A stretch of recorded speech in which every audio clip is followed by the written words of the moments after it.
I'm doing this video regarding the quote-unquote controversy on Donald Trump over the weekend.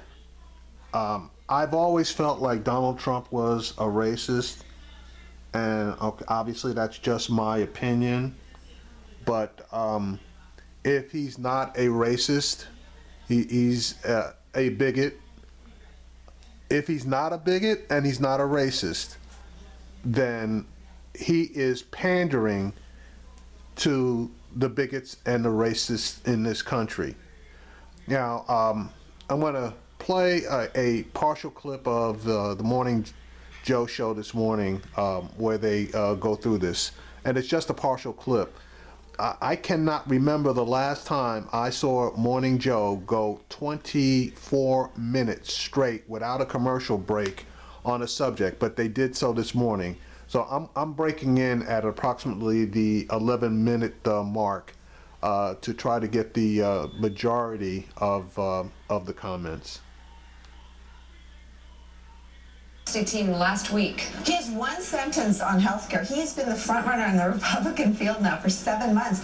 Why does he, why can't you scratch the steep and get anything more than I don't know who David Duke is? I mean, I have long accepted that people like what he's selling. Peggy Noonan has a great piece about the unprotected and the protected. I think that helps me get my brain around this. But I don't understand why he's not getting better. Explain, if you will.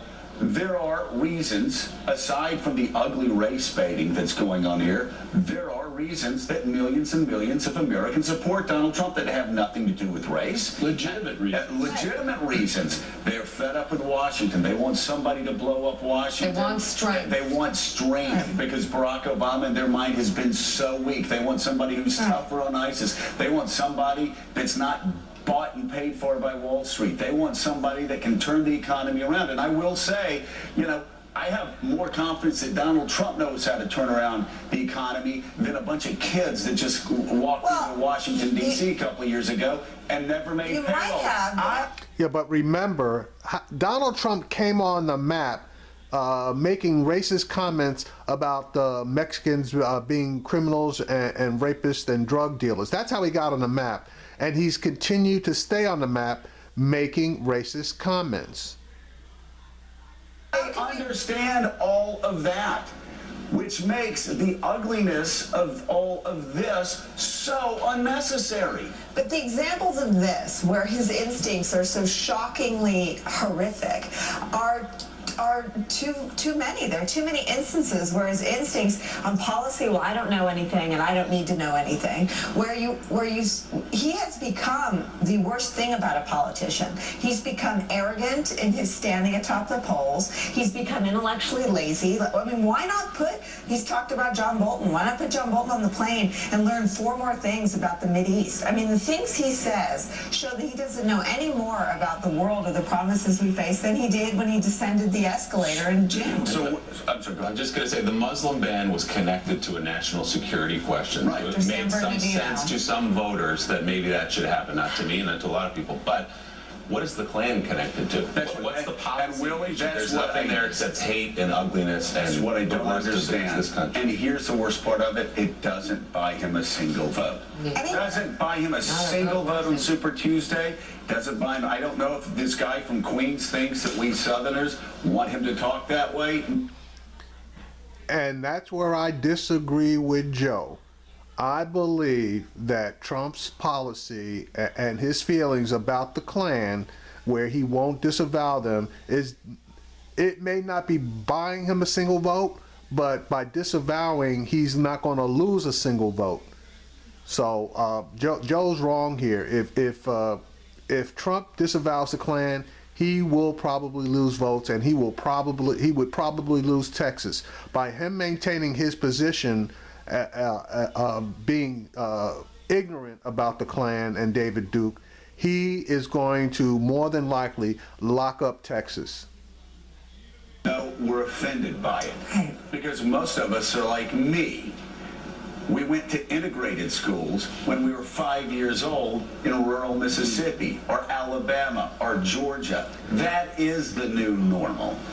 I don't, and it's not even the new normal. It's been that way for half a I'm going to read century. from your piece in the Washington Post. In part, you write, Trump's feigned ignorance about the KKK raises disturbing questions. The first question is, why would Trump pretend to be so ignorant of American history that he refused to pass judgment on the Ku Klux Klan before receiving additional information? What kind of facts could possibly mitigate a century of sins committed by a violent hate group whose racist crimes terrorized Americans and placed a shameful blot on this nation's history? Why would the same man who claims to have the world's greatest memory say, I don't know anything about David Duke, just 2 days after he condemned the former Klansman in a nationally televised press conference? And with that amazing memory, how could Donald Trump have forgotten that he himself refused to run for president as a Reform Party nominee in 2000 because Klansman David Duke was a member of the same party? These are questions that have no good answers for a Republican Party on the verge of nominating a man who sounds more like a Dixiecrat from the 1950s than the kind of nominee the GOP needs 4 years after losing Hispanics by 44%, Asian Americans by 47%, and Black Americans by 87%.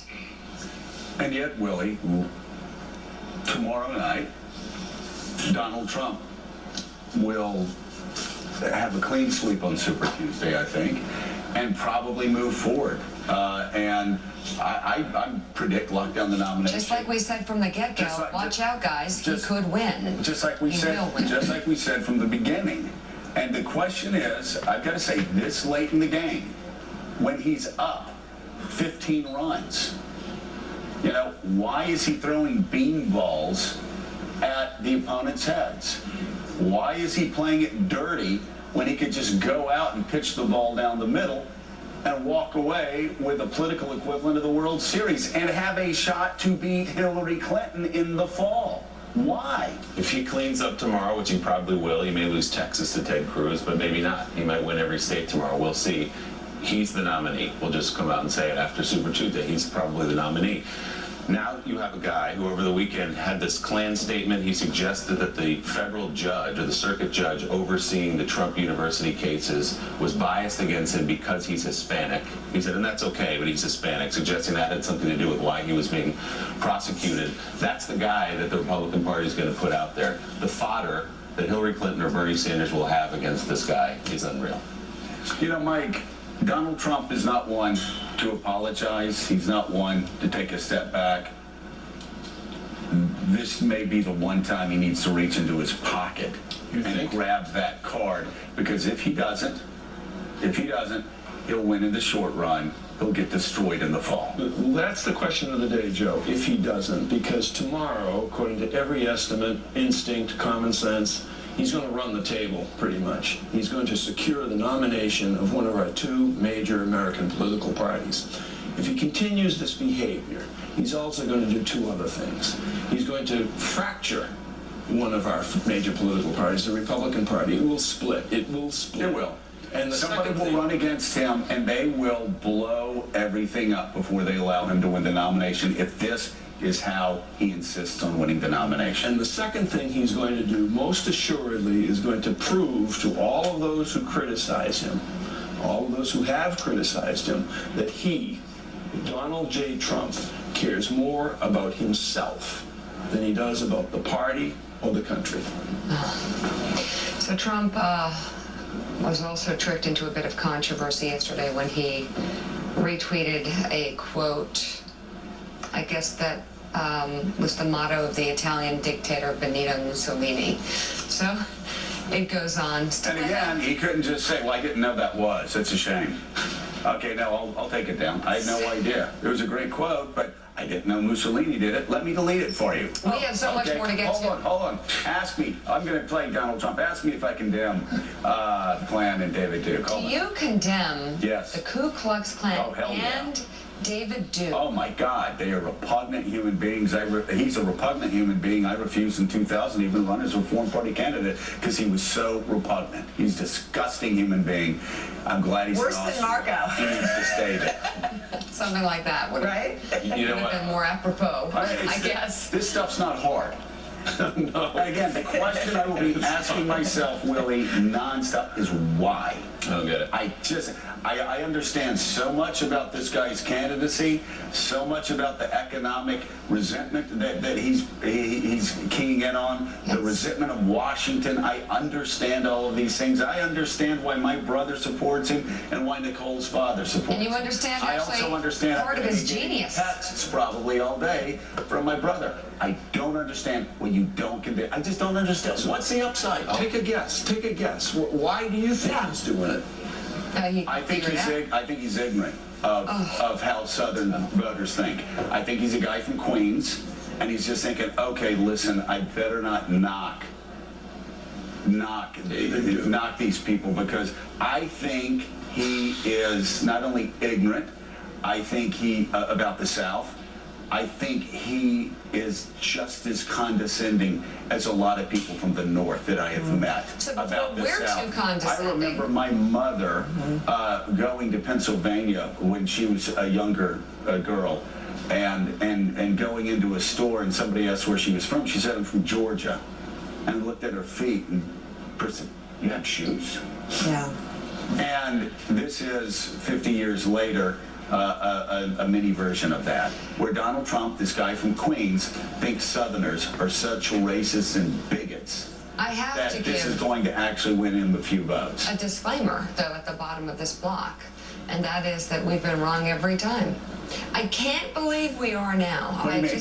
We've been wrong every time. How could he do this Muslim ban? He will lose it. But you no know one's what? saying he's going to lose. Well, no, he's but- gonna win. No, he's going to lose kind of like his credibility to the point where, in general, he is impossible. No. Listen, we've been right. We've been actually right all along. I said when he did the abhorrent Muslim ban and even compared it to Germany in 1933, I said his numbers were going to go up. We predicted that he actually was going to go up and do well when everybody else said he wasn't. I'm also telling you right now, this will virtually ensure that he gets destroyed in the fall against Hillary Clinton if he doesn't clean it up. And here's the important In a point. big way. If he doesn't clean it up before Southern voters go to the polls tomorrow on Super Tuesday. This is not something you do on Wednesday after you win big. Right. You clean it up before Southerners go to the poll, and you let Southerners know, Donald, that you understand that they live in the New South. It's been the New South for 50 years. And that's not the way Southerners think anymore. You know, at the Friday press conference when Chris Christie endorsed Donald Trump, Trump was asked about this before Jake Tapper asked him. And he said, I disavow. Right, I know, yeah. So the question is, why between then, when your instinct, very quickly he said, I disavow, until yesterday, when he was asked 3 times the same question, what changed strategically? He knew the question. He'd already heard it 2 days He'd already before. answered it. And he'd already answered And it. how do you say on Sunday that you don't know enough about David Duke to disavow him when just 2 days earlier you had disavowed David Duke? Well, what a terrible position this puts Chris Christie in, who should get up and walk away if this isn't disavowed. He needs to clean it up. And if he doesn't, that is political opportunism at its worst and down in the dirtiest ditch I've ever seen. And I know Chris Christie, but he can't stay with that campaign if this is the way He it's going can't to be run. stay. He cannot stay. So we missed. He cannot stay with Donald Trump's campaign. Oh. Chris Christie Ever. cannot stay with Donald Trump's campaign if Donald Trump doesn't clean this up today. Okay, so still ahead on Morning Joe. See, but he's not going to clean it up today. He's going to probably try to clean it up on Wednesday. If not Wednesday, possibly tomorrow after all the polls or whatever open and people aren't paying attention. So just like I said all along, Donald Trump is a racist. He's a racist supporter, okay? He retweets all of these white supremacist tweets. And just as well, he liked to tweet, but he won't just come straight out and say that he supports the guys that are doing the tweets. So, but he's going to win. Trump is going to win in a landslide tomorrow because there are so many undercover, in the closet people with the same feelings that David Duke and the Klan have. They just don't want it out there in everyday life. Now, I'm not saying it's the majority, but it's a decent number that still are living back in the Jim Crow era.